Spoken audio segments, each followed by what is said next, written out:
وعلیکم السلام ورحمۃ اللہ وبرکاتہ۔ سوال ہے اقامت مقتدی کو کہنی چاہیے یا امام کو؟ اکثر عربی لوگوں میں دیکھا گیا امام آتا ہے خود ہی اقامت کہہ کے جماعت کرواتا ہے۔ الحمدللہ والصلاۃ والسلام علی رسول اللہ، اما بعد۔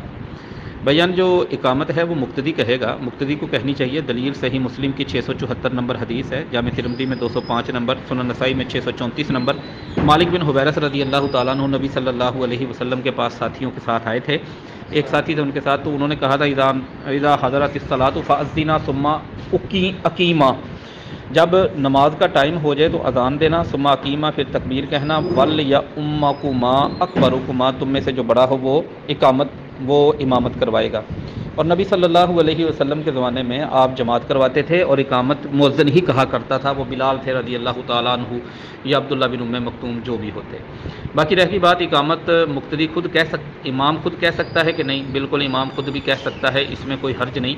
طبرانی میں حدیث ہے 6120 نمبر پر، سنن الکبریٰ للبیہقی میں 1766 نمبر پر۔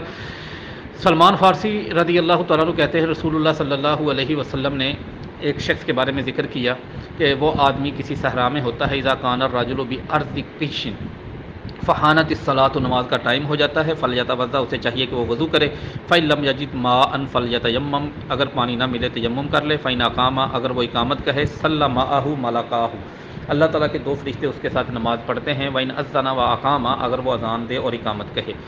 ایسے ہی ایک اور روایت سنن ابی داؤد میں 1203 نمبر پر، اس میں بھی موجود ہے، صحیح بخاری میں 609 نمبر پر حدیث ہے، اس میں بھی موجود ہے اقامت امام بھی کہہ سکتا ہے، لیکن اگر مقتدی موجود ہو تو پھر امام اقامت نہیں کہے گا، پھر مقتدی ہی کہے گا، کیونکہ یہی سنت رسول ہے۔